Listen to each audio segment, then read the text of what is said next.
আজকের online tutorial ক্লাসে যারাই অংশগ্রহণ করেছো সবাইকে স্বাগতম জানিয়ে আমাদের আজকের অনলাইন টিউটোরিয়াল ক্লাস কার্যক্রম শুরু করতে যাচ্ছি। আজকের অনলাইন টিউটোরিয়াল ক্লাস কার্যক্রমে আমরা বরাবরের মতোই বিশ্বায়ন, আঞ্চলিকতাবাদ ও আন্তর্জাতিক আর্থিক সংস্থার ক্লাস কার্যক্রম পরিচালনা করব। আমাদের বিশ্বায়ন, আঞ্চলিকতাবাদ ও আন্তর্জাতিক আর্থিক সংস্থার আজকে 15তম ক্লাস। আজকে বিশ্বায়ন, আঞ্চলিকতাবাদ ও আন্তর্জাতিক আর্থিক সংস্থার দুইটা প্রশ্ন নিয়ে আমরা আলোচনা করব। সর্বপ্রথম প্রশ্ন হচ্ছে, বর্তমান আঞ্চলিক প্রেক্ষাপটে বিমস্টেককে কিভাবে মূল্যায়ন করা যায়। 2 নম্বর প্রশ্ন হচ্ছে, বর্তমান বিশ্ব ব্যবস্থায় নেটোর প্রয়োজনীয়তা বিশ্লেষণ করো। এই দুইটা প্রশ্ন নিয়ে আমরা আলোচনা করব। বর্তমান আঞ্চলিক প্রেক্ষাপটে বিমস্টেককে মূল্যায়ন করো, এই প্রশ্নটি 2017 এবং 2015 সালে এসেছিল। অত্যন্ত ইম্পর্টেন্ট একটা প্রশ্ন। দ্বিতীয় প্রশ্নটি, বর্তমান বিশ্ব ব্যবস্থায় নেটোর প্রয়োজনীয়তা বিশ্লেষণ করো, এই প্রশ্নটি 2017 সালে এসেছিল। দুটো প্রশ্নই পার্ট সির প্রশ্ন এবং দুইটাই প্রশ্নই অত্যন্ত ইম্পর্টেন্ট। এই দুইটা প্রশ্ন দিয়েই আমরা আজকে অনলাইন টিউটোরিয়াল ক্লাসে ইয়ার কোয়েশ্চেন গুলোর রিভিশন দেওয়া এবং শেষ করব ইয়ার কোয়েশ্চেন গুলো। তাহলে আমাদের সর্বপ্রথম যে প্রশ্নটি হচ্ছে সেটা হচ্ছে, বর্তমান আঞ্চলিক প্রেক্ষাপটে বিমস্টেককে মূল্যায়ন করো। আমরা এখন জানবো যে বিমস্টেককে মূল্যায়ন করতে হলে আমাদের কিছু বিষয় জানতে হবে। যে বিমস্টেককে মূল্যায়ন করতে গেলে আমাদেরকে আগে জানতে হবে বিমস্টেক কি, এই বিমস্টেকটা কেন প্রতিষ্ঠিত হয়েছিল, কিংবা বিমস্টেক গঠনের পিছনে কারণগুলো কি কি, আমরা এই বিষয়গুলো আমাদেরকে ধারণা অর্জন করতে হবে। তো বিমস্টেক সম্পর্কে যদি আমরা প্রথমে বলতে চাই, যে বিমস্টেক হচ্ছে বঙ্গোপসাগরের তীরবর্তী দক্ষিণ এশিয়া এবং দক্ষিণ পূর্ব এশিয়ার দেশগুলোর মধ্যে একটা সহযোগিতা বৃদ্ধি, অর্থনৈতিক সামাজিক উন্নয়নের লক্ষ্যেই মূলত এই বিমস্টেক গঠিত হয়ে থাকে। এই বিমস্টেক গঠনের পিছনে আরো একটি কারণ হচ্ছে যে বিমস্টেকে জোটভুক্ত রাষ্ট্রগুলোর মধ্যে বাণিজ্য, পর্যটন, বিনিয়োগ, শিল্প, প্রযুক্তি, মানব সম্পদ উন্নয়ন, কৃষি, জ্বালানি ও অবকাঠামো নির্মাণে পারস্পরিক সহযোগিতা ও সংযোগ রক্ষা করবে বলেও এই বিমস্টেক মনে করেন। অর্থাৎ বিমস্টেকের যে জোটভুক্ত সদস্য দেশ আছে, ওই জোটভুক্ত সদস্য দেশগুলোর মধ্যে ব্যবসা বাণিজ্য, পর্যটন, বিনিয়োগ, শিল্প, মানব সম্পদ ইত্যাদি বিষয়গুলোকে নিয়েই মূলত এই বিমস্টেক গঠন হয়ে থাকে। তো বঙ্গোপসাগরের তীরবর্তী দক্ষিণ এশিয়া ও দক্ষিণ পূর্ব এশিয়ার দেশগুলোর মধ্যে সহযোগিতা বৃদ্ধি, অর্থনৈতিক ও সামাজিক উন্নয়নের লক্ষ্যে 6 জুন 1997 সালে বাংলাদেশ, ইন্ডিয়া, শ্রীলঙ্কা এবং থাইল্যান্ডকে নিয়ে এই সংস্থার নামকরণ করা হয় বিমস্টেক। অর্থাৎ বিমস্টেক যখন গঠন করা হয় তখন বিমস্টেকের আগে পূর্ব নাম ছিল বিস্টেক। অর্থাৎ বাংলাদেশ, ইন্ডিয়া, শ্রীলঙ্কা এবং থাইল্যান্ডকে নিয়ে এই 4টা দেশ নিয়ে 1997 সালের 6 জুন বিস্টেক গঠন করা হয়ে থাকে। এই বিস্টেক হচ্ছে যে কি, BISTEC, বিস্টেক।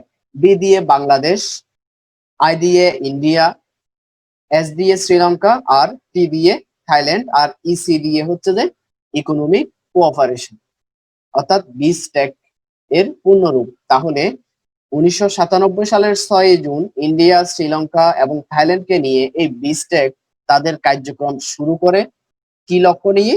যে জোটভুক্ত রাষ্ট্রগুলোর মধ্যে বাণিজ্য, পর্যটন, বিনিয়োগ, শিল্প, প্রযুক্তি, মানব সম্পদ উন্নয়ন সহ কৃষি, জ্বালানি, অবকাঠামো নির্মাণে পারস্পরিক সহযোগিতাকে সামনে রেখেই এই 4টা দেশ নিয়ে বিমস্টেক গঠন করা হয়।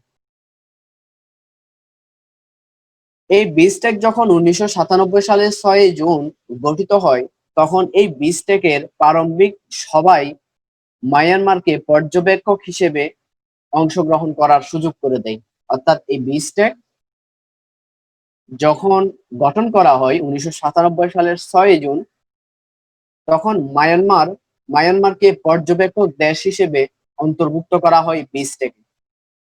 এবং পরবর্তীতে 22 ডিসেম্বর 1997 সালে এই মায়ানমার প্রথম মন্ত্রী পর্যায়ের বৈঠকে মায়ানমারকে পূর্ণ সদস্য হিসেবে গ্রহণ করা হয়। অর্থাৎ 1997 সালের 6 জুন যখন বাংলাদেশ, ইন্ডিয়া, শ্রীলঙ্কা, থাইল্যান্ডকে নিয়ে বিমস্টেক গঠন করা হয়, তখন মায়ানমারকে কি করা হয়, পর্যবেক্ষক দেশ হিসেবে গ্রহণ করা হয়।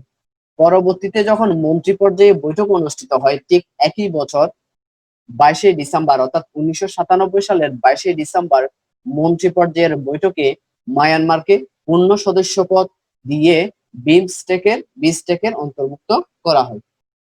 যখন মায়ানমারকে বিমস্টেকে অন্তর্ভুক্ত করা হয়, তখন এই বিমস্টেকের নাম পরিবর্তন করে নামকরণ করা হয় বিমস্টেক, অর্থাৎ BIMSTEC, বিমস্টেক, যার পূর্ণরূপ হচ্ছে বাংলাদেশ, বি দিয়ে বাংলাদেশ, আই দিয়ে ইন্ডিয়া, এম দিয়ে মায়ানমার, এস দিয়ে শ্রীলঙ্কা, টি দিয়ে হচ্ছে থাইল্যান্ড, আর ই এবং সি হচ্ছে যে ইকোনমিক কোঅপারেশন। 1997 সালের 22 ডিসেম্বর যখন মায়ানমারকে অন্তর্ভুক্ত করা হয়, তখন বিমস্টেকের নাম পরিবর্তন করে বিমস্টেক নামকরণ করা হয়, অর্থাৎ BIMSTEC। পরবর্তী পর্যায়ে এই বিমস্টেকে 1998 সালের ডিসেম্বরে ঢাকায় অনুষ্ঠিত মন্ত্রী পর্যায়ের দ্বিতীয় বৈঠক যখন অনুষ্ঠিত হয়, তখন নেপালকে পর্যবেক্ষকের মর্যাদা দেওয়া হয়।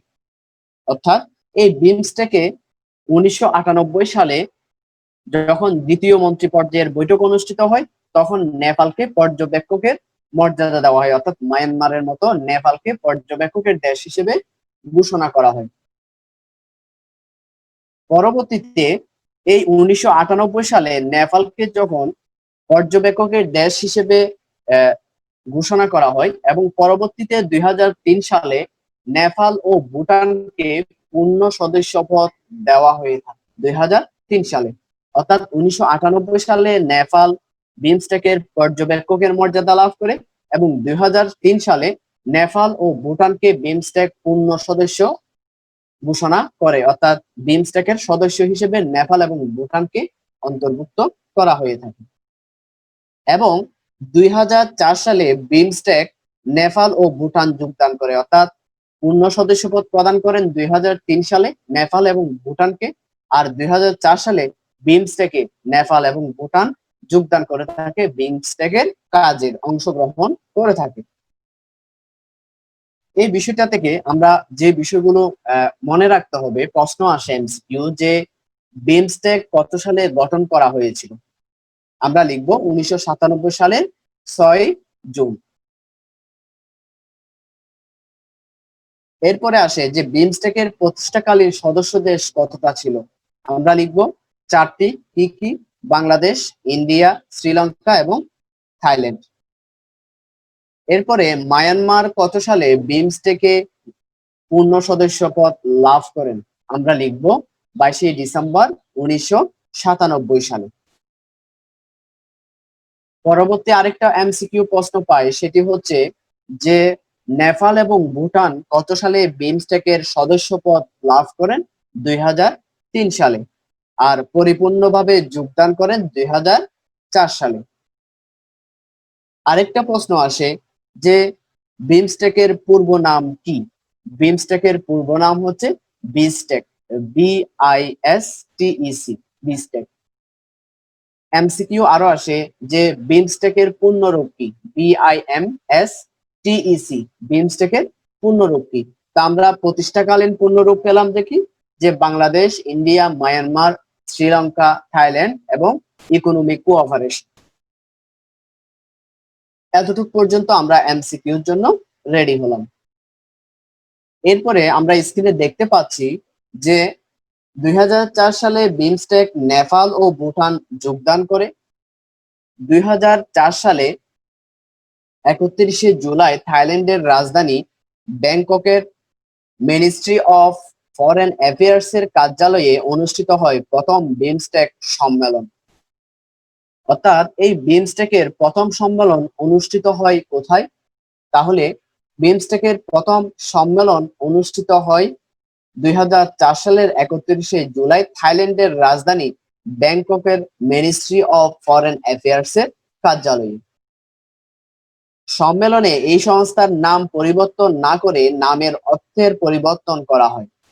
অর্থাৎ আমরা প্রথমে পেলাম যে বিমস্টেকের প্রতিষ্ঠাকালীন নাম হচ্ছে বিস্টেক, আর যখন এই বিমস্টেকের সাথে মায়ানমার যুক্ত হলো তখন নামকরণ করা হয়েছে বিমস্টেক। যখন নেপাল এবং ভুটান যোগদান করেছেন তখন বিমস্টেককে নির্দিষ্ট রেখে বিমস্টেকের ব্যাখ্যা অর্থাৎ পূর্ণ ব্যাখ্যা পূর্ণ রূপটা পরিবর্তন করা হয়েছে, অর্থাৎ একই অর্থ রেখে নামের অর্থের পরিবর্তন করা হয়, অর্থাৎ নাম পরিবর্তন না করে বিমস্টেক পরিবর্তন না করে নামের অর্থের পরিবর্তন করা হয়। এই বিমস্টেকের নামকরণ করা হয় Bay of Bengal initiative for multi sectoral technical and economic cooperation. তাহলে নামকরণ করা হয় কি, যে বে of Bengal initiative for multi sectoral technical and economic cooperation, যাকে সংক্ষেপে বিমস্টেক বলা হয়ে থাকে। তাহলে আমরা এখান থেকে এমসিকিউ পেলাম যে যদি আসে যে বিমস্টেক কত সালে গঠিত হয়, 6 জুন 1997 সালে। বিমস্টেকের পূর্ণরূপ কি যদি আসে তাহলে আমরা আনসার লিখবো যে কি, বে of Bengal initiative for multi sectoral technical and economic cooperation. এই বিষয়টা আমরা উপস্থাপন করব। আমরা অনেকেই ভুল করি যে বিমস্টেকটাকে আমরা যখন পূর্বের নামটা দেওয়া যাবে না, অর্থাৎ Bangladesh, India, Myanmar, Sri Lanka, Thailand economic cooperation দিব না। যদি আসে যে বিমস্টেক এর পূর্ণরূপ কি তাহলে আমরা লিখবো বে of Bengal initiative for multi sectoral technical and economic cooperation. এই বিমস্টেকের নামের পরিবর্তন না করে অর্থের পরিবর্তনের মাধ্য দিয়ে এই 7টি দেশ নিয়ে, অর্থাৎ Bangladesh, India, Myanmar, Sri Lanka, Thailand এবং নেপাল এবং ভুটান, এই 7টা দেশের সমন্বয়ে বিমস্টেক গঠিত হয়ে থাকে। তাহলে বর্তমানে এই সংস্থার সদস্য সংখ্যা হচ্ছে 7টি দেশ। তাহলে আমরা এই অংশ থেকে আমরা যে বিষয়টি পেলাম যে বিমস্টেকের প্রতিষ্ঠাকালীন দেশ হচ্ছে 4টি, আর বিমস্টেকের বর্তমান সদস্য রাষ্ট্র হচ্ছে 7টি। কি কি? Bangladesh, India, Myanmar, Sri Lanka, Thailand, Nepal, Bhutan. এই বিষয়টি আমাদের মাথায় রাখতে হবে। এবং সাথে সাথে নেপাল কত সালে যোগদান করে? 1997 সালের 22শে ডিসেম্বর। নেপাল ও ভুটান কত সালে যোগদান করেন? আমরা লিখব 2004 সালেই নেপাল এবং ভুটান বিমস্টেকে কি করে যোগদান করে। আর নেপাল এবং ভুটান সদস্যপদ পূর্ণ সদস্যপদ লাভ করে 2003 সালে। এই অংশটা আমাদের কাছে মাথায় রাখতে হবে। এরপরে বিমস্টেকের সদর দপ্তর বা স্থায়ী সচিবালয় হচ্ছে বাংলাদেশের রাজধানী ঢাকায় অবস্থিত। অর্থাৎ বিমস্টেকের সদর দপ্তর কোথায়? বিমস্টেকের সদর দপ্তর হচ্ছে যে বাংলাদেশের রাজধানী ঢাকায় অবস্থিত। এই সচিবালয় কিংবা সদর দপ্তর কত সালে প্রতিষ্ঠিত হয়, উদ্বোধন করা হয়? 2014 সালের 13ই সেপ্টেম্বর বাংলাদেশের প্রধানমন্ত্রী শেখ হাসিনা স্থায়ী সচিবালয় উদ্বোধন করেন। এটি হলো ঢাকার স্থাপিত প্রথম কোনো বহুপাক্ষিক সংস্থার পূর্ণাঙ্গ সচিবালয়। অর্থাৎ বলা হচ্ছে যে 2014 সালের 13ই সেপ্টেম্বর বাংলাদেশের মাননীয় প্রধানমন্ত্রী শেখ হাসিনা এই সচিবালয় উদ্বোধন করে থাকেন, এবং এটি হচ্ছে যে যৌথ অর্থাৎ সকল রাষ্ট্র মিলে যে জোট গঠন করা হয়, এই জোটের সর্বপ্রথম বাংলাদেশে একটি সদর দপ্তর স্থাপন করা হয়, বিমস্টেকের সদর দপ্তর। তারপরে আমরা স্ক্রিনে দেখতে পাচ্ছি যে এটি হলো 2014 সালের 1 থেকে 4 মার্চ মিয়ানমারের নাইপিদুকে অনুষ্ঠিত বিমস্টেকের 3য় সম্মেলনে স্থায়ী সচিবালয় ঢাকা স্থাপনের ব্যাপারে সমঝোতা চুক্তি স্বাক্ষরিত হয়। এতদিন জোটভুক্ত বিভিন্ন রাষ্ট্রের কার্যক্রম পরিচালিত হলেও 2014 সালের জুন থেকে ঢাকায় এই জোটের দাপ্তরিক কার্যক্রম শুরু হয়। অর্থাৎ 1997 সালের 6 জুন বিমস্টেক প্রতিষ্ঠিত হলেও কার্যক্রম পরিচালিত হলেও দাপ্তরিকভাবে সদর দফতরের মাধ্যমে দাপ্তরিকভাবে কার্যক্রম পরিচালিত হয় একমাত্র ঢাকায় যখন সচিবালয় প্রতিষ্ঠিত হয় 2014 সালের জুন থেকে। এবং বিমস্টেক 6টি ইস্যুকে সদস্য রাষ্ট্রের মধ্যে সুনির্দিষ্টভাবে বন্টন করেছে। বিমস্টেক তার কার্যক্রম পরিচালনা করার জন্য প্রতিষ্ঠাকালীন সময়ে 6টি বিষয়কে কি করেছেন, নির্দিষ্ট করেছেন। কি কি বিষয়ের উপর তারা কাজ করবে, তার মধ্যে হচ্ছে যে বাংলাদেশে বাণিজ্য ও বিনিয়োগ বৃদ্ধি করবে, ভারত পরিবহন, যোগাযোগ ও পর্যটন খাতকে চিহ্নিত করা হয়েছে, বাংলাদেশ থেকে বাণিজ্য ও বিনিয়োগ খাতকে চিহ্নিত করা হয়েছে, ভারত থেকে পরিবহন, যোগাযোগ, পর্যটন খাতকে চিহ্নিত করা হয়েছে, শ্রীলঙ্কার ক্ষেত্রে প্রযুক্তি খাতকে চিহ্নিত করা হয়েছে, থাইল্যান্ডে মৎস্য খাতের উন্নয়নকে চিহ্নিত করা হয়েছে এবং মায়ানমারের জ্বালানি খাতকে উন্নতিকরণের লক্ষ্যকে নিয়ে এই 6টি খাতকে চিহ্নিত করে বিমস্টেক সামনের দিকে এগিয়ে যাচ্ছে। তারপরে লেখা আছে যে উল্লেখিত খাতগুলোর উন্নয়নে ও সহযোগিতায় রাষ্ট্রগুলো মূল ভূমিকা পালন করছে এবং এই ভূমিকা পালন করতে গিয়ে যখন 2014 সালের জুনে যখন ঢাকার সদর দপ্তরে সচিবালয়ে দাপ্তরিক কার্যক্রমের আনুষ্ঠানিক কার্যক্রম শুরু হয়, তখন বিমস্টেকের প্রথম মহাসচিব হিসেবে নির্বাচিত হন শ্রীলঙ্কার সুমিত নাকান-ডালা। তাহলে যখন দাপ্তরিক কার্যক্রম 2014 সালে শুরু হয়, তখন প্রথম মহাসচিব হচ্ছেন যে সুমিত নাকান-ডালা। তাহলে আমরা এখান থেকে জানলাম যে বিমস্টেকের প্রথম মহাসচিব কে ছিলেন।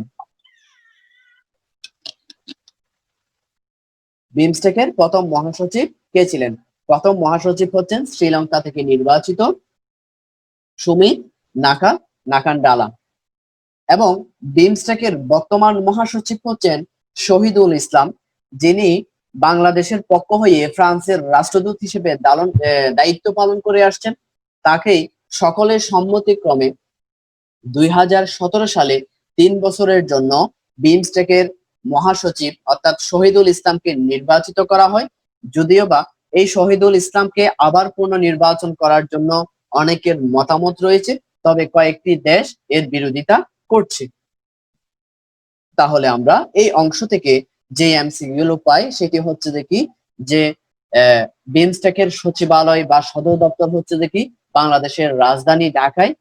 এই বিমস্টেকের সদর দপ্তর স্থাপন করেন 2014 সালে 13ই সেপ্টেম্বর। উদ্বোধন করেন কি মাননীয় প্রধানমন্ত্রী শেখ হাসিনা। এবং আরো জানলাম যে বিমস্টেকে কয়টি বিষয়কে নির্দিষ্ট করা হয়েছে, 6টি বিষয়কে নির্দিষ্ট করা হয়েছে। এবং আরো এমসিকিউ আমরা এখান থেকে জানলাম যে বিমস্টেকের প্রথম মহাসচিবকে শ্রীলঙ্কার থেকে নির্বাচিত সুমিত নাকান-ডালা এবং বিমস্টেকের বর্তমান মহাসচিব হচ্ছেন ফ্রান্সের রাষ্ট্রদূত হিসেবে দায়িত্ব পালন করা শহীদুল ইসলাম, যিনি 2017 সালের বিমস্টেক সম্মেলনে নির্বাচিত হয়েছেন 3 বছরের জন্য। সাথে সাথে আরেকটি বিষয় আমরা দেখতে পাই, সেটি হচ্ছে যে বর্তমানে এই বিমস্টেকের সহযোগিতার ক্ষেত্র কয়টি, অর্থাৎ প্রতিষ্ঠাকালীন সহযোগিতার ক্ষেত্র হচ্ছে 6টি, কিন্তু এই সহযোগিতার ক্ষেত্রগুলো বৃদ্ধি পেয়ে বর্তমানে বিমস্টেকের সহযোগিতার ক্ষেত্র হচ্ছে 14টি, অর্থাৎ 14টি বিষয় নিয়ে বর্তমানে বিমস্টেক কাজ করে যাচ্ছে। এরপর আমরা স্ক্রিনে দেখতে পাচ্ছি যে বিমস্টেকের সর্বশেষ সম্মেলন অনুষ্ঠিত হয়েছিল 2017 সালে নেপালের রাজধানী কাঠমান্ডুতে। তাহলে নেপালের রাজধানী কাঠমান্ডুতেই সর্বশেষ সম্মেলন অনুষ্ঠিত হয় এবং ওই সম্মেলনের মধ্য দিয়েই বিমস্টেকের মহাসচিব শহীদুল ইসলামকে নির্বাচিত করা হয় বাংলাদেশ থেকে। এরপরে বিমস্টেকের মূল উদ্দেশ্য হচ্ছে যুক্তরাষ্ট্রগুলোর মধ্যে অর্থাৎ জোটভুক্ত রাষ্ট্রগুলোর মধ্যে বাণিজ্য, পর্যটন, বিনিয়োগ, শিল্প, প্রযুক্তি, মানব সম্পদ উন্নয়ন, কৃষি, জ্বালানি, অবকাঠামোগত নির্মাণে পারস্পরিক সহযোগিতা ও সংযোগ রক্ষা করবে বলে সবার আশা করা যায়। তাহলে আমরা যদি বিমস্টেক সম্পর্কে আসে, তাহলে আমরা বিমস্টেকের আরো অনেকগুলো বিষয় আছে, তোমরা উইকিপিডিয়াতে গিয়ে আরো ডিটেলসে জানবা। তো আমরা এতটুকু পর্যন্ত বিমস্টেক সম্পর্কে জানলাম যে বিমস্টেক গঠিত হয় 1997 সালের 6ই জুন এবং এটা জানলাম যে প্রতিষ্ঠাকালীন সদস্য দেশ হচ্ছে 4টি এবং প্রতিষ্ঠাকালীন নাম হচ্ছে বিমস্টেক। 4টা দেশ নিয়ে বাংলাদেশ, ইন্ডিয়া, শ্রীলঙ্কা, থাইল্যান্ড। পরবর্তী সময়ে মায়ানমারকে প্রথম সম্মেলনে পর্যবেক্ষক দেশ হিসেবে গ্রহণ করে এবং পরবর্তীতে 22শে ডিসেম্বর 1997 সালে মায়ানমারকে পূর্ণ সদস্য দান করে বিমস্টেকের। যখন মায়ানমারকে বিমস্টেকে অন্তর্ভুক্ত করা হয় তখন বিমস্টেকের নাম পরিবর্তন করে নামকরণ করা হয় বিমস্টেক। এরপরে পরবর্তী সময়ে 1998 সালে নেপালকে পর্যবেক্ষকের মর্যাদা দেওয়া হয় বিমস্টেকে এবং 2003 সালে নেপাল ও ভুটানকে পূর্ণ সদস্য পদ দেওয়া হয় বিমস্টেকে এবং পরবর্তীতে 2004 সালে তারা নেপাল ও ভুটান যোগদান করেন বিমস্টেকে। ফলে দেখা যাচ্ছে নেপাল এবং ভুটান বিমস্টেকে যখন যোগদান করে তখন নেপালের বিমস্টেকের নাম পরিবর্তন না করে অর্থের পরিবর্তন করা হয়। বিমস্টেকের অর্থের পরিবর্তন করে পূর্ণরূপ দেওয়া হয় Bay of Bengal initiative for multi sectoral technical and economic cooperation, সংক্ষেপে যাকে বিমস্টেক বলা হয়। এই বিষয়গুলো আমরা মাথায় রাখতে হবে এবং সাথে সাথে বিমস্টেকের প্রতিষ্ঠাকালীন সহযোগিতার ক্ষেত্র ছিল 6টি, বর্তমানে সহযোগিতার ক্ষেত্র হচ্ছে 14টি এবং বিমস্টেকের সর্বপ্রথম সম্মেলন অনুষ্ঠিত হয় থাইল্যান্ডের রাজধানী ব্যাংককে, যেটা ব্যাংককে মিনিস্ট্রি অফ ফরেন অ্যাফেয়ার্স এর কার্যালয়ে অনুষ্ঠিত হয়। এরপরে সর্বশেষ সম্মেলন অনুষ্ঠিত হয় নেপালের রাজধানী কাঠমান্ডুতে 2017 সালে। আমরা আরো জানলাম যে বিমস্টেকের প্রথম মহাসচিব হিসেবে নিযুক্ত ছিলেন শ্রীলঙ্কা থেকে নির্বাচিত সুমিত নাকান্ডালা এবং বর্তমান মহাসচিব বাংলাদেশ থেকে নির্বাচিত শহীদুল ইসলাম। এই বিষয়গুলো আমরা বিমস্টেক সম্পর্কে জানবো। এরপরে আমাদের যে মূল প্রশ্ন, যে বর্তমান আঞ্চলিকতার প্রেক্ষাপটে বিমস্টেককে কিভাবে মূল্যায়ন করব আমরা, এই প্রশ্নটা লিখতে গিয়ে আমরা প্রথমে প্রাসঙ্গিকতায় লিখব যে 20 শতকের মধ্যভাগে যে আঞ্চলিকতাবাদ সুস্পষ্ট হয়ে ওঠে তার পরিপূর্ণ বিকাশ ঘটে শতকের শেষ ভাগে এসে। এ সময় আঞ্চলিকতাবাদের ধারক রূপে বিশ্বের নানা প্রান্তে গড়ে ওঠে বিভিন্ন আঞ্চলিক সংস্থা। দক্ষিণ ও দক্ষিণ পূর্ব এশিয়ার দেশগুলোর এরূপ একটি আঞ্চলিক সংস্থা বা সংগঠন হচ্ছে বিমস্টেক। এটি অঞ্চলের আর্থসামাজিক উন্নয়নে বিশেষ ভূমিকা পালন করে আসছে। দক্ষিণ পূর্ব ও দক্ষিণ এশিয়ার সামগ্রিক অর্থনৈতিক উন্নয়ন নিশ্চিত করা এর অন্যতম লক্ষ্য। অর্থাৎ যে জিনিসটা বলা হচ্ছে যে এই বিমস্টেক মূলত যে জন্য প্রতিষ্ঠা করা হয়েছে সেটি হচ্ছে দক্ষিণ ও দক্ষিণ পূর্ব এশিয়ার আর্থসামাজিক উন্নয়নের জন্যই মূলত আঞ্চলিক জোট হিসেবে 7টি দেশকে নিয়ে এই বিমস্টেক গঠিত হয়ে থাকে। এই অংশটি আমরা প্রাসঙ্গিকতায় দিব। এরপরে আমরা মূল্যায়ন করব এই বিমস্টেক কি। সর্বপ্রথম যে পয়েন্ট সেটি হচ্ছে যে বাণিজ্যের প্রসারক। 1997 সালে যখন বিমস্টেক গঠিত হয় তখন দক্ষিণ ও দক্ষিণ পূর্ব এশিয়ার অর্থনৈতিক অবস্থা ছিল বেশি আশঙ্কাজনক। ধীরে ধীরে এই অবস্থা কাটতে থাকে। বর্তমানে বেশিরভাগ দেশ অর্থনৈতিকভাবে মোটামুটি স্থিতিশীলতা অর্জন করেছে। এর পিছনে অন্যতম ভূমিকা পালন করছে বিমস্টেক, কেননা সংস্থাটির উদার ও মুক্ত বাণিজ্য নীতির ফলে সমগ্র দক্ষিণ ও দক্ষিণ পূর্ব এশিয়ার একটি বৃহৎ বাজারে পরিণত হয়েছে। প্রতিটি সদস্য দেশের উৎপাদিত পণ্য অন্য দেশে শুল্ক মুক্ত প্রবেশাধিকার লাভ করেছে। এতে পণ্যের উৎপাদন যেমন বেড়েছে তেমনি বাণিজ্যের প্রসার ঘটেছে। আন্তর্দেশীয় বাণিজ্যের এই ব্যাপারে ভূমিকা রাখায় বিমস্টেককে বাণিজ্যের প্রসারক হিসেবে মূল্যায়ন করা যেতে পারে। এই বিমস্টেককে বলা হচ্ছে বাণিজ্যের প্রসারক। কেন? কারণ এই বিমস্টেক গঠনের মাধ্যমে দক্ষিণ ও দক্ষিণ পূর্ব এশিয়ার অর্থনৈতিক অবস্থার উন্নতি সাধিত হয়েছে। কারণ বিমস্টেকের মাধ্যমে উদার ও মুক্ত বাণিজ্য নীতির ফলে দেখা যাচ্ছে দক্ষিণ ও দক্ষিণ পূর্ব এশিয়ার বৃহৎ বাজারে পরিণত হয়েছে। অর্থাৎ জোটভুক্ত বিমস্টেকের যে জোটভুক্ত 7টি দেশ, ওই 7টি দেশের মধ্যে শুল্ক মুক্ত যে কোনো পণ্য প্রবেশাধিকারের সুযোগ পাচ্ছে এবং আমদানি রপ্তানি কার্যক্রম পরিচালিত হচ্ছে শুল্ক মুক্ত। ফলে এক দেশের পণ্য অন্য দেশে যেহেতু অবাধে আমদানি রপ্তানি হচ্ছে, ফলে দেখা যাচ্ছে যে কি যে পণ্যের উৎপাদন বৃদ্ধি পাচ্ছে এবং সাথে সাথে আমদানি রপ্তানির ফলে পণ্য উৎপাদন বৃদ্ধির ফলে এইসব দেশগুলোর অর্থনৈতিক অবস্থার উন্নতি সাধিত হচ্ছে এবং বাণিজ্যের সম্প্রসারণ ঘটছে। সে কারণেই বিমস্টেককে বাণিজ্যের প্রসারক হিসেবে আমরা উল্লেখিত করতে পারি। এরপরে দ্বিতীয় যেই পয়েন্ট আমরা পাই সেটি হচ্ছে সম্পদের সমন্বয়ক। এই বিমস্টেককে সম্পদের সমন্বয়ক হিসেবেও আমরা ঘোষণা করতে পারি। আমরা স্ক্রিনে দেখতে পাচ্ছি যে বিমস্টেকের সদস্য দেশগুলোতে প্রচুর পরিমাণে প্রাকৃতিক সম্পদের মজুদ রয়েছে। যেমন বাংলাদেশে গ্যাস, কয়লা, পাথর, ভারতে লোহা, তেল, গ্যাস, পাথর প্রভৃতি রয়েছে। থাইল্যান্ডে রাবার, গ্যাস, কাঠ, সীসা প্রভৃতি রয়েছে। এইসব সম্পদের পাশাপাশি পানি সম্পদ রয়েছে যা বিদ্যুৎ উৎপাদনে বিশেষ ভূমিকা রাখে বিমস্টেক। তার সদস্য দেশগুলোর এই সম্পদের প্রতি মনোযোগ প্রদান পূর্বক এগুলোকে 4টি উপখাতে ভাগ করেছে, যথা প্রাকৃতিক গ্যাস, বায়ু, সৌর, পানি, স্রোত ও তরঙ্গ। তারপরে লেখা আছে সংস্থাটি সদস্য দেশগুলোর প্রাকৃতিক সম্পদকে যথাযথভাবে ব্যবহার করতে এবং সংরক্ষণ করতে বিশেষভাবে আগ্রহী। এই লক্ষ্যে শক্তি খাতে সহযোগিতা বৃদ্ধির জন্য মিয়ানমারকে অ্যাকশন প্ল্যান তৈরির দায়িত্ব প্রদান করা হয়েছে। অবকাঠামো উন্নয়নের দায়িত্ব পেয়েছে থাইল্যান্ড এবং প্রজেক্ট নবায়নের উৎস বের করার স্থাপনের দায়িত্ব রয়েছে ভারতের উপর। বিমস্টেক সামগ্রিকভাবে সমন্বয়কের ভূমিকা পালন করছে, অর্থাৎ এই সম্পদের সমন্বয়ক হিসেবে বিমস্টেক ভূমিকা পালন করছে। কারণ বিমস্টেকের জোটভুক্ত যে রাষ্ট্রগুলো আছে এই রাষ্ট্রগুলোর মধ্যে যেসব প্রাকৃতিক সম্পদ মজুদ আছে বিভিন্ন রাষ্ট্রে, অর্থাৎ 7টা রাষ্ট্রের মধ্যে 7 ধরনের, অর্থাৎ 7টা রাষ্ট্রের মধ্যেই প্রাকৃতিক সম্পদ মজুদ রয়েছে।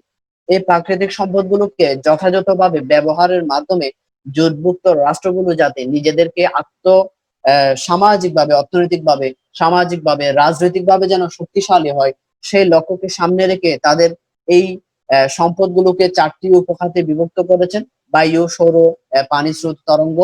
এই প্রাকৃতিক সম্পদগুলোকে সর্বোচ্চ ব্যবহারের মাধ্যমে, পরিকল্পনার মাধ্যমে ব্যবহার করে নিজেদের অর্থনৈতিক উৎকর্ষ সাধন, উন্নতি সাধনে কাজ করে যাবে।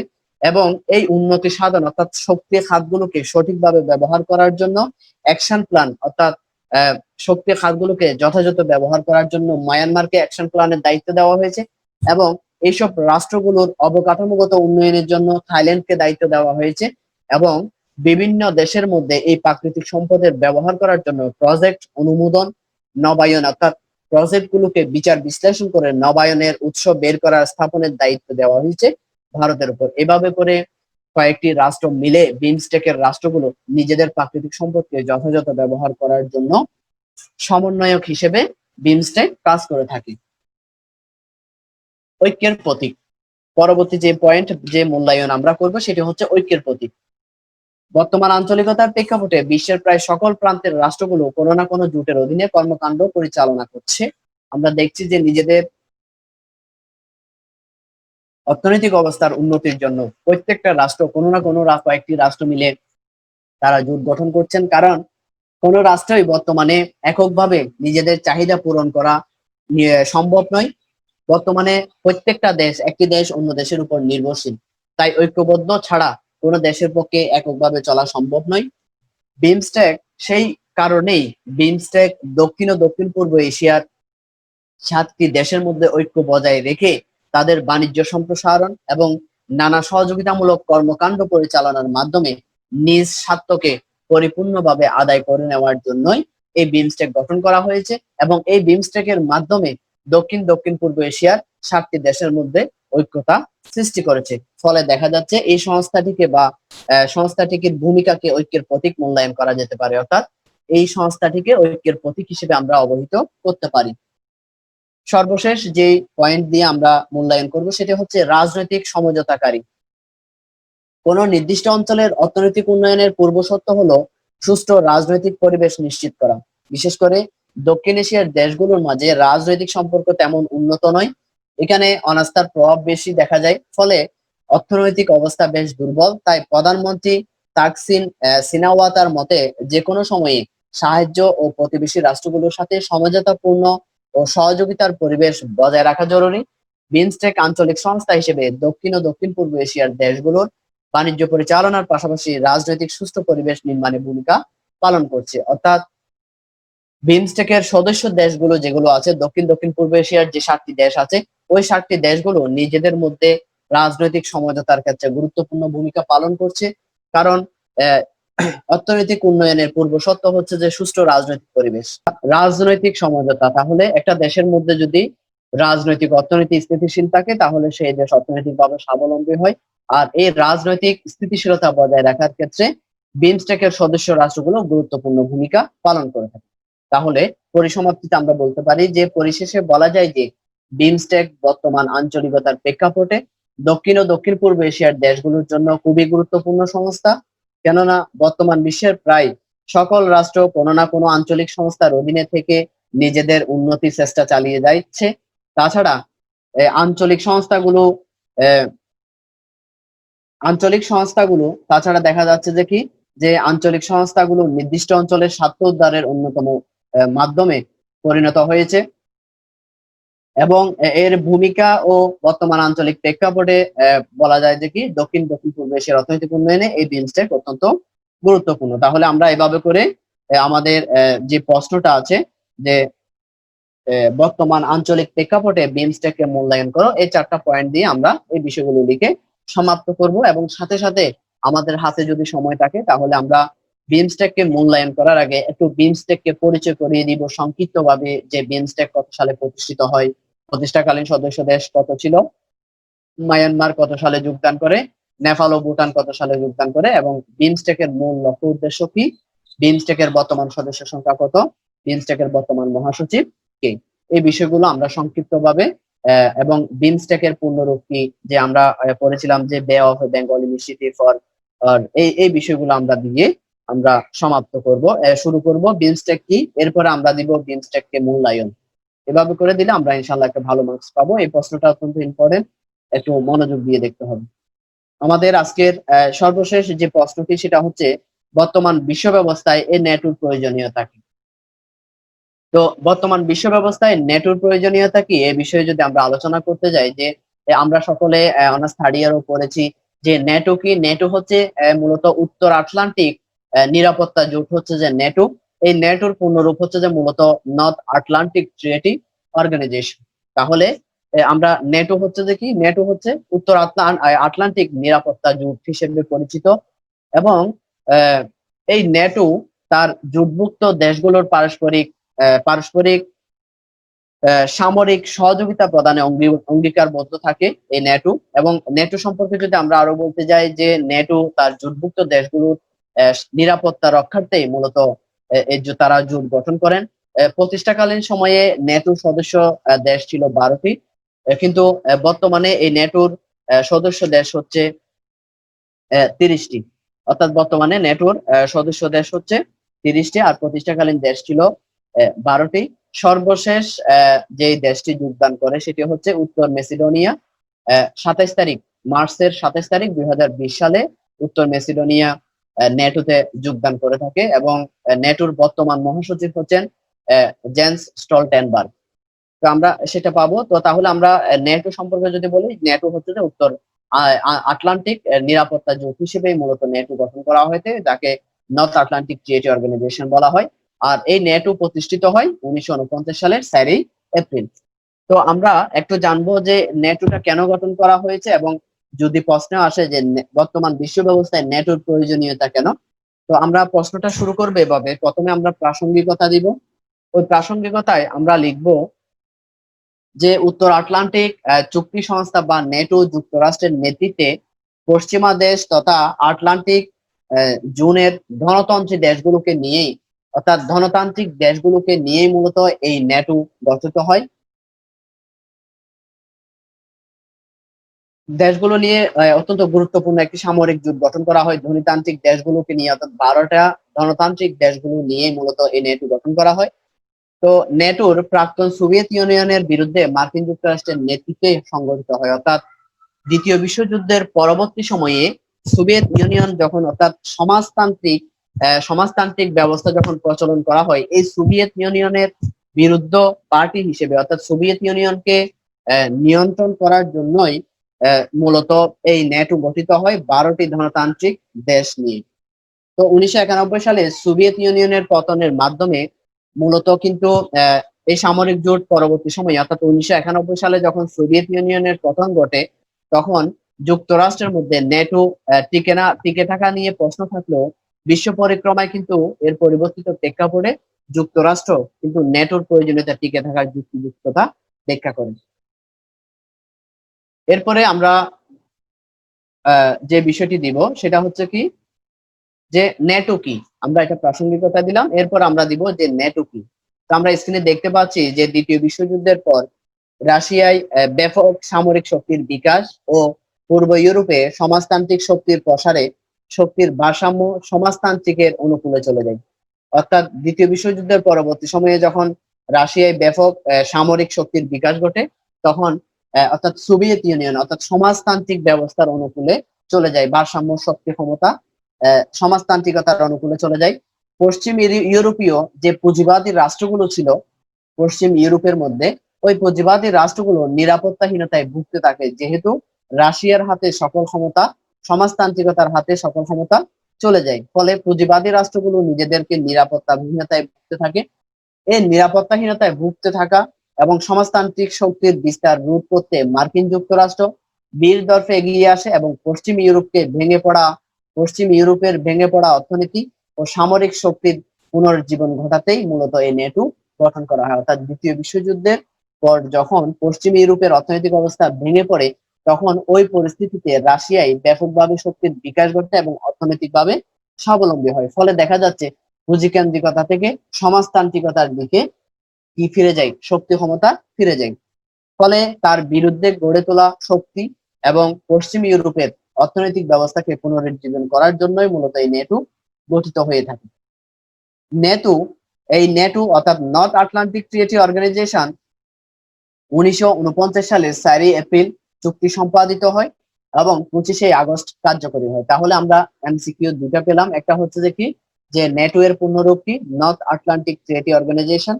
এই নেটো চুক্তি সম্পাদিত হয় 1949 সালের 4 এপ্রিল, অর্থাৎ নেটো প্রতিষ্ঠিত হয় 1949 সালের 4 এপ্রিল, আর কার্যক্রম শুরু হয় 1949 সালের 24 আগস্ট। তারপর আমরা দেখছি এটি একটি উত্তর আটলান্টিক নিরাপত্তা জোট, অর্থাৎ সামরিক সহযোগিতা জোট। নেটো জোটভুক্ত দেশগুলোর পারস্পরিক সামরিক সহযোগিতা প্রদানে অঙ্গীকারবদ্ধ। নেটোর প্রতিষ্ঠাকালীন সদস্য দেশ ছিল 12টি। বর্তমানে নেটোর সদস্য দেশ হচ্ছে 30টি। এখানে অনেকগুলো দেশ আছে, আমি সবগুলোর নাম বলতে গেলে তোমাদের দীর্ঘ সময় চলে যাবে। যে বিশেষ করে Belgium, Canada, France, Germany, Denmark, Greece, Iceland, Italy, তারপর নেদারল্যান্ডস, নরওয়ে, পর্তুগাল, স্পেন, তুরস্ক, যুক্তরাজ্য, যুক্তরাষ্ট্র, চেক প্রজাতন্ত্র, হাঙ্গেরি সহ আরো 30টা দেশ, অর্থাৎ সর্বমোট বর্তমান সদস্যকালীন দেশ হচ্ছে 30টি এবং সর্বশেষ যোগদানকারী সদস্য দেশ হচ্ছে উত্তর মেসিডোনিয়া, যেটি মার্চের 27 তারিখ 2020 সালে যোগদান করেন এবং নেটোর সদর দপ্তর হচ্ছেন বেলজিয়ামের ব্রাসেলসে অবস্থিত। এরপরে নেটোর বর্তমান মহাসচিব হচ্ছেন জেন্স স্টলটেনবার্গ। নেটো রাজনৈতিক ও সামরিক প্রাতিষ্ঠানিক কাঠামো বেশ জটিল ও বহুমুখী, অর্থাৎ নেটোর রাজনৈতিক ও সামরিক প্রাতিষ্ঠানিক কাঠামো অত্যন্ত জটিল প্রকৃতির হয়ে থাকে। এভাবে করে আমরা প্রাসঙ্গিকতা এবং নেটোর পরিচয় দিব।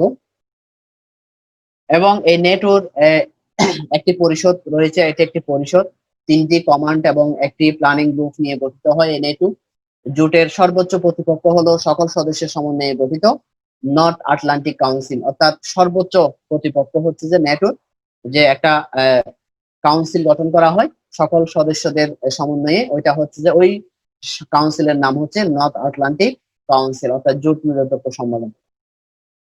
এরা মন্ত্রী বা স্থায়ী প্রতিনিধি পর্যায়ে বৈঠকে মিলিত হয় এবং নেটোর মহাসচিব কাউন্সিলরের চেয়ারম্যান। সদস্য দেশের মধ্য থেকে ইংরেজি বর্ণমালা অনুসারে পরিষদের চেয়ারম্যান নির্বাচিত হয়। এছাড়া রয়েছে রাজনৈতিক উপদেষ্টা কমিটি, অর্থনৈতিক উপদেষ্টা কমিটি, প্রতিরক্ষা কমিটি ও বেসামরিক প্রতিরক্ষা কমিটি। এছাড়াও সকল সদস্য দেশের চিফ অফ স্টাফ বা তাদের প্রতিনিধি নিয়ে গঠিত হয়েছে নেটোর সর্বোচ্চ সামরিক সংস্থা। এই সংস্থার মোট খরচের প্রায় 80% যুক্তরাষ্ট্র বহন করে। অর্থাৎ এই নেটো গঠনের মধ্য দিয়ে অনেকগুলো প্রতিনিধি কমিটি নিয়ে, অর্থনৈতিক কমিটি, রাজনৈতিক উপদেষ্টা কমিটি, অর্থনৈতিক উপদেষ্টা কমিটি, প্রতিরক্ষা কমিটি, বেসামরিক প্রতিরক্ষা কমিটি নিয়ে নেটো কার্যক্রম পরিচালনা করে থাকে এবং এই নেটোর জন্য যাবতীয় যত খরচ হয় সবগুলো খরচ বহন করে যুক্তরাষ্ট্র, যার বিনিময়ে এই খরচ বহন করার কারণেও যুক্তরাষ্ট্র কিছু সুবিধা ভোগ করে। আমরা যদি বলতে যাই যে ইউরোপের উপর তার সামরিক কর্তৃত্ব বজায় রাখতে প্রয়াস পাচ্ছে। এই খরচ বহন করার ফলে যুক্তরাষ্ট্র ইউরোপের উপর তার কর্তৃত্ব বজায় রেখেছে এবং পূর্ব ইউরোপে নেটোর সম্প্রসারিত হওয়ায় রাশিয়ার উপর চাপ সৃষ্টি করার সুযোগ পাচ্ছে এই খরচটা বহন করার ফলে। এরপরে ভবিষ্যতে জার্মানির সামরিক উত্থান নেটো এর মাধ্যমেই যুক্তরাষ্ট্র মোকাবিলা করতে পারবে এবং সর্বশেষ যুক্তরাষ্ট্র নেটো এর মাধ্যমে বিশ্ব রাজনীতি নিয়ন্ত্রণ করতে অগ্রণী ভূমিকা পালন করতে পারবে। এই 80% যুক্তরাষ্ট্র বহন করার ফলে এই সুযোগ সুবিধাগুলো যুক্তরাষ্ট্র পাচ্ছে। এভাবে করে আমরা প্রাসঙ্গিকতা এবং নেটোর বিষয়গুলো দিয়ে আলোচনা শেষ করব। এরপরে আমরা দিব যে বিশ্ব পরিক্রমায় নেটোর প্রয়োজনীয়তাগুলো কি কি। এক নম্বর প্রয়োজনীয়তা হচ্ছে যে রাশিয়ার উত্থান প্রতিরোধে নেটোর প্রয়োজনীয়তা। পশ্চিমা দেশগুলোর সমাজতান্ত্রিক আদর্শ বা মূল্যবোধকে ত্যাগ করে পুঁজিবাদী মূল্যবোধ গ্রহণ করার মাধ্যমে যে ইতিহাস সৃষ্টি করেছে তাকে স্থায়ী রূপ দিতে নেটো জোটে টিকে থাকার প্রয়োজন রয়েছে। অর্থাৎ যে দ্বিতীয় বিশ্বযুদ্ধের পরবর্তী সময়ে যে পশ্চিমা দেশগুলোতে যে সমাজতান্ত্রিক আদর্শ এবং মূল্যবোধ গ্রহণ করার জন্য যে উদ্যোগ নেওয়া হয়েছে এবং বাস্তবায়ন হয়েছে সেটাকে মূলত প্রতিরোধ করে পুঁজিবাদী মূল্যবোধ গ্রহণ করার মাধ্যমে মূলত রাশিয়ার যে উত্থান, সমাজতান্ত্রিক যে উত্থান হয়েছিল রাশিয়ার মধ্যে, ওই উত্থানকে প্রতিরোধ করে পুঁজিবাদী মূল্যবোধ গ্রহণ করার জন্য চাপ প্রয়োগ করা এবং তাকে স্থায়ী রূপ দেওয়া এবং এই পুঁজিবাদী মূল্যবোধকে টিকে রাখার জন্যই মূলত নেটো প্রয়োজনীয়তা রয়েছে।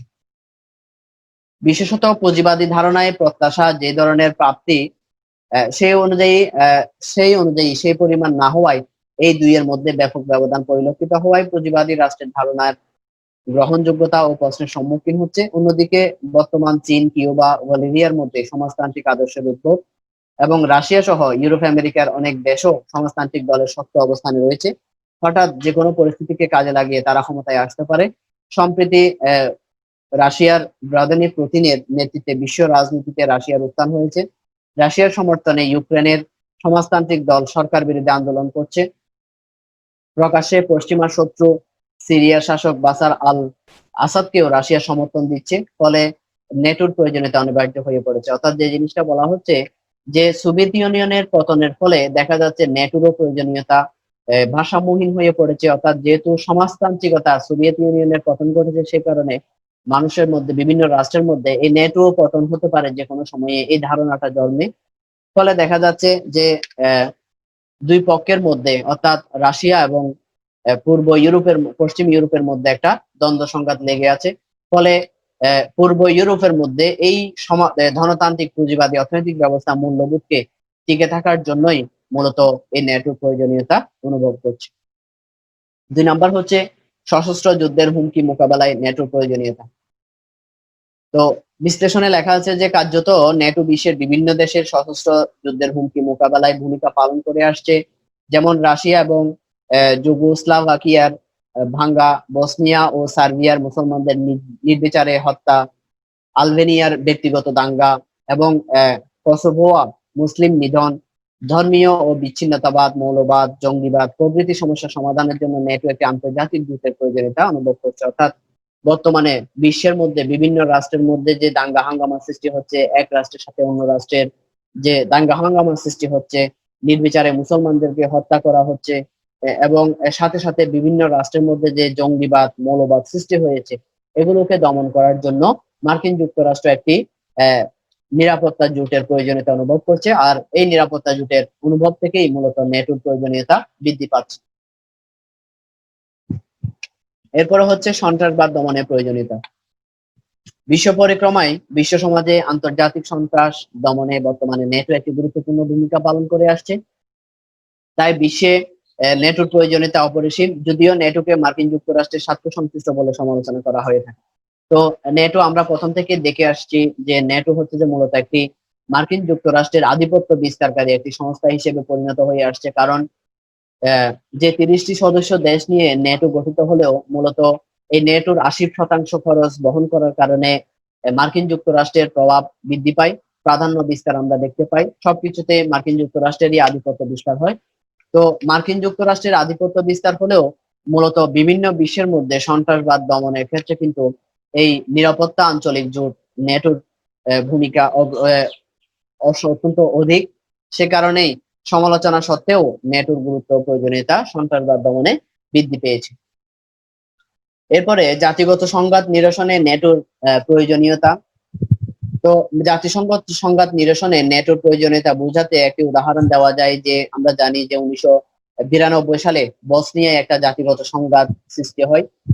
এই বসনিয়ায় জাতিগত সংঘাত নিরসন করার ক্ষেত্রে জাতিসংঘের শান্তিরক্ষা মিশন প্রেরণ করা হলেও দেখা যাচ্ছে যে কি ওই জাতিসংঘের শান্তিরক্ষা মিশন বসনিয়ার জাতিগত সংঘাত নিরসনে ব্যর্থ হয়।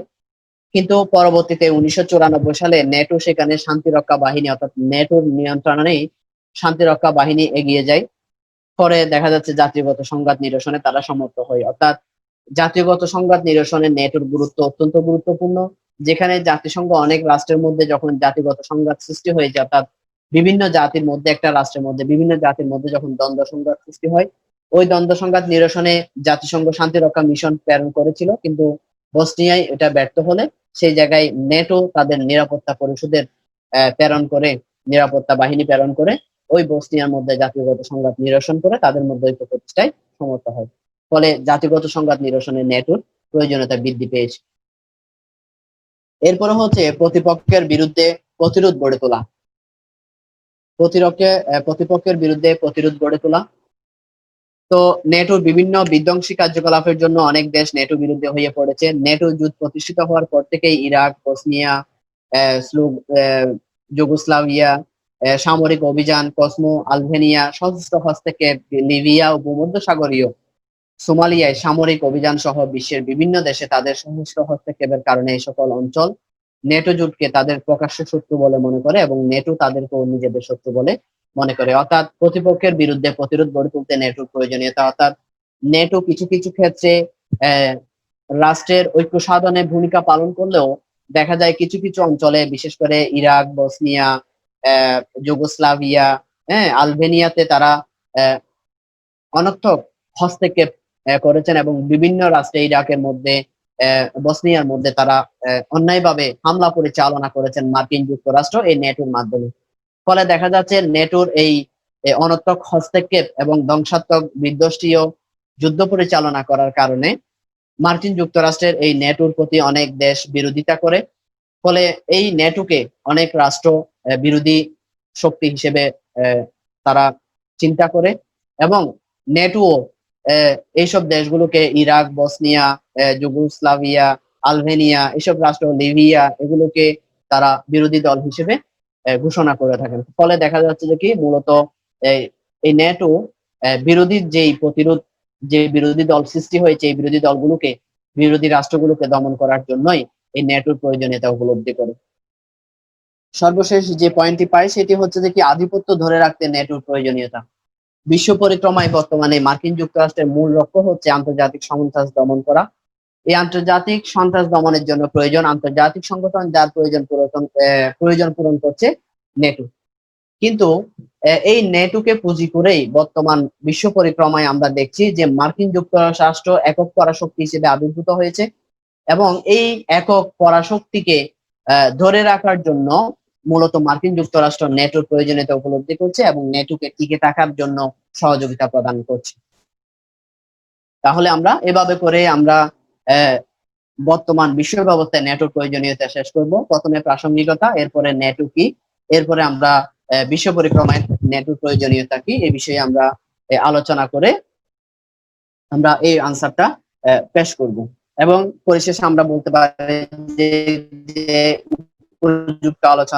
উপরোক্ত আলোচনায় দেখা যায় যে কি বিশ্ব পরিক্রমায় নেটোর প্রয়োজনীয়তা অপরিসীম। তবে যে সকল উদ্দেশ্যের কথা বলে নেটো তার যাত্রা শুরু করেছিল, পরবর্তীতে তাদের কাজ বিপরীতে চলে যায়। জাতিসংঘের সাধারণ পরিষদের অনেক সিদ্ধান্ত তারা মান্য করেছে। আন্তর্জাতিক শত্রু দমনের নাম করে যুক্তরাষ্ট্র তার নিজের স্বার্থ আদায়ের জন্য নেটো দিয়ে অনেক দেশের যুদ্ধ হামলা করেছে। অর্থাৎ এই আন্তর্জাতিক নিরাপত্তার জন্য নেটোর গুরুত্ব প্রয়োজনীয়তা থাকলেও বর্তমানে যেই উদ্দেশ্যকে সামনে রেখে নেটোটা গড়ে উঠেছিল, ওই উদ্দেশ্যের বিপরীতে তারা কার্যক্রম বর্তমানে পরিচালনা করছে। তারা নিজেদের আধিপত্য বৃদ্ধি পাওয়ার কারণে, মার্কিন যুক্তরাষ্ট্রের একক প্রভাব বৃদ্ধি পাওয়ার কারণে বর্তমানে জাতিসংঘের অনেক সিদ্ধান্ত তারা অবজ্ঞা করছে এবং চালনা করছে। তো এইভাবে করে আমরা আমাদের যে প্রশ্ন, যে বর্তমান বিশ্ব ব্যবস্থায় নেটোর প্রয়োজনীয়তা বিশ্লেষণ করা, এই প্রশ্নটা শেষ করব। তাহলে আমরা আজকে দুইটা প্রশ্ন নিয়ে আলোচনা করেছি। সর্বপ্রথম প্রশ্ন ছিল যে বর্তমান আঞ্চলিক প্রেক্ষাপটে বিমস্টেককে মূল্যায়ন করো। দ্বিতীয় যে প্রশ্নটা পড়েছি যে বর্তমান বিশ্ব ব্যবস্থায় নেটোর প্রয়োজনীয়তা বিশ্লেষণ করো। এই দুইটা প্রশ্নই অত্যন্ত ইম্পর্টেন্ট, তোমরা ভালোভাবে দেখবা। তো আমরা আজকের লেকচারের মাধ্যমে যে বিষয়গুলো আমরা যদি আরেকটু রিপিট করি, সেটা হচ্ছে যে বিমস্টেকের বিষয়ে যদি আমরা যে বলতে যাই, তাহলে আমরা বলতে পারি যে বিমস্টেকের বিষয়ে আমরা যে বিষয়গুলো মাথায় রাখতে হবে, যে বিমস্টেকের পূর্ণরূপ কি, তারপর বিমস্টেক কত সালে প্রতিষ্ঠিত হয়, এরপরে আমরা মাথায় রাখতে হবে যে বিমস্টেকের প্রতিষ্ঠাকালীন সদস্য দেশ কতটি ছিল, বর্তমান সদস্য দেশ কতটি, বিমস্টেকের প্রথম মহাসচিব কে ছিলেন, বর্তমান মহাসচিব কে, বিমস্টেকের সর্বশেষ সম্মেলন কত সালে অনুষ্ঠিত হয়, কোথায় অনুষ্ঠিত হয়। তারপরে আমরা মাথায় রাখতে হবে যে মায়ানমার কত সালে বিমস্টেকের সদস্যপদ লাভ করে, ভারত, নেপাল ও ভুটান কত সালে বিমস্টেকের সদস্যপদ লাভ করে, বিমস্টেকের সহযোগিতা ক্ষেত্র কয়টি, বর্তমান সহযোগিতা ক্ষেত্র কয়টি, এই বিষয়গুলো আমরা মাথায় রাখতে হবে। এবং বিমস্টেকের সদর দপ্তর কোথায়, আজকের লেকচারের মাধ্যমে আমরা বিমস্টেক থেকে এই প্রশ্নগুলো আমরা জানলাম এবং বিমস্টেকের মূল উদ্দেশ্য কি সে বিষয়ে আমরা জানলাম যে দক্ষিণ এশিয়া ও দক্ষিণ পূর্ব এশিয়ার দেশগুলোর বাণিজ্য, ব্যবসা বাণিজ্য, পর্যটন, বিনিয়োগ, শিল্প, প্রযুক্তি, মানব সম্পদ উন্নয়ন সহ কৃষি, জ্বালানি, অবকাঠামো নির্মাণের জন্যই মূলত পারস্পরিক সহযোগিতা বৃদ্ধি করার জন্য বিমস্টেক গঠিত হয়েছিল 1997 সালের 6 জুন। এরপরে আমরা নেটো নিয়ে আলোচনা করেছিলাম। আমরা জেনেছি যে নেটো হচ্ছে যে উত্তর আটলান্টিক প্রশান্ত মহাসাগরীয় অঞ্চলের একটি নিরাপত্তা জোট হচ্ছে যে কি নেটো। নেটোর মূল উদ্দেশ্য হচ্ছে যে উত্তর আটলান্টিক প্রশান্ত মহাসাগরের যে অঞ্চলগুলো আছে ওগুলোর নিরাপত্তা নিশ্চিত করা। তো আমরা নেটো গঠিত হয় 1949 সালের 4 এপ্রিল গঠিত হয় এবং 25 আগস্ট তার কার্যক্রম পরিচালনা করে থাকে, 24 আগস্ট কার্যকরী হয়। এবং নেটোর মধ্যে প্রতিষ্ঠাকালীন সদস্য দেশ ছিল 12টি। বর্তমান সদস্য দেশ হচ্ছে আমরা পেলাম যে বর্তমান সদস্য দেশ হচ্ছে 30টি এবং সর্বশেষ যোগদানকারী সদস্য দেশ হচ্ছে উত্তর মেসিডোনিয়া, যেটি মার্চের 27 তারিখ 2020 সালে যোগদান করেছে এবং নেটোর বর্তমান মহাসচিব হচ্ছেন জেন্স স্টলটেনবার্গ। এভাবে করে আমরা নেটো সম্পর্কে এই বিষয়গুলো মাথায় রাখতে হবে এবং নেটো এর পূর্ণরূপ নর্থ আটলান্টিক ট্রিটি অর্গানাইজেশন, এভাবে করে এবং সাথে সাথে আমরা নেটোর প্রয়োজনীয়তা সম্পর্কে জানলাম। তাহলে এই দুইটা প্রশ্ন ইম্পর্টেন্ট, আমরা ভালো করে বিশ্লেষণ করব এই দুইটা প্রশ্ন নিয়ে এবং এর বাইরেও আরো অনেকগুলো ইনফরমেশন আছে। উইকিপিডিয়াতে তোমরা সার্চ দিলে, গুগলে গিয়ে তোমরা পাবা।